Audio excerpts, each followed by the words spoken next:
Hi everyone, and welcome back to the farm for the winter. Happy New Year. Today is January 2nd and I am watering the animals. So last year at the end of the season, I showed you how I was using my new garden cart and hauling 5-gallon buckets. This is our 5th winter of watering the animals and being at the farm. This year I decided to work a little smarter, and I've gotten in good shape from hauling buckets of water, but I like to continue to use my hose because it's still early in the season. So what I'm doing this year is I picked up this garden cart at the end of last season, but because I got my yellow cart, it was okay to do that for those last few weeks of winter.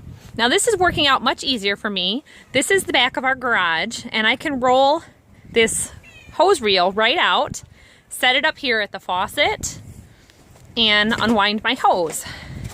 It comes with this nice leader hose that is a 3/4 inch, and then you can adapt. It'll hold 250 feet of 5/8 inch hose, so I have that on here just because it's what I already had here at this faucet. So we're going to be going back to the store and getting some more 3/4 inch hose. Because it'll hold 250 feet of the 5/8, it should be able to hold 200 okay of the 3/4. So I've got two 5/8 inch hoses on it right now and a 3/4 inch hose. Now here's my duck pen. You can see they're still using their swimming pool. We've got a few ducks left. The other day it was 25 degrees. Today's in the 30s. They still like to get in there and splash around and get clean. They like to really sink their bills down in there, and they have to be able to do that in the winter to flush out their nostrils from their grain. And here's the barn.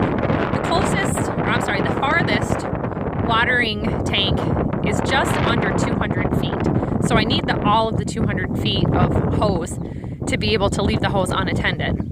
I can leave the hose unattended while the tanks are filling because we get these valves in the garden center, and they're not real heavy duty, so sometimes you lose parts off of them, so we keep a couple extra on hand, and they are brass, so they can freeze. You can leave this hose out during the day if you have to water the animals twice, and then reel it back in if it's not too cold. But with this here, with the hose off, leave this open so I can reel it back in.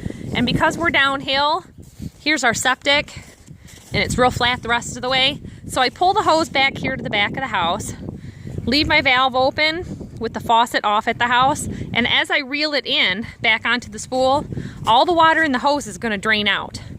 So it's a little slow reeling it back in because you are draining the hose, but it's a lot better than doing 200 feet of hose by hand because you're using the reel. Also, it sure beats hauling 150 gallons to 3 different tanks in 5-gallon buckets. So everyone, that is the winter watering for 2015. I think we paid about $80 for this cart at Menards. I know today's the last day of their 11% off sale, but they have sales all the time, so that's not a big deal. You can get them from other garden centers. One thing I do want to mention about these, they make it so that the axle can go under the frame or through the frame. I have a greenhouse supply called Grower Supply, and the same cart through them was $125, I believe. And they say if that axle goes under the frame instead of through it, it actually handles more weight and goes through the terrain better than if it's through the frame. So watch for that when you're buying it. It went together real easy. It probably took me 20 minutes with the help of a 5-year-old. So you have to factor that in also. But it was good for him to learn and put together, and it's helping us with the farm tremendously.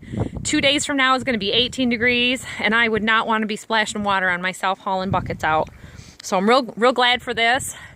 And like I said, I've only got to haul it from there to the back door of the garage, and that's going to keep my hose from freezing all winter. Thanks for watching, everybody, and Happy New Year.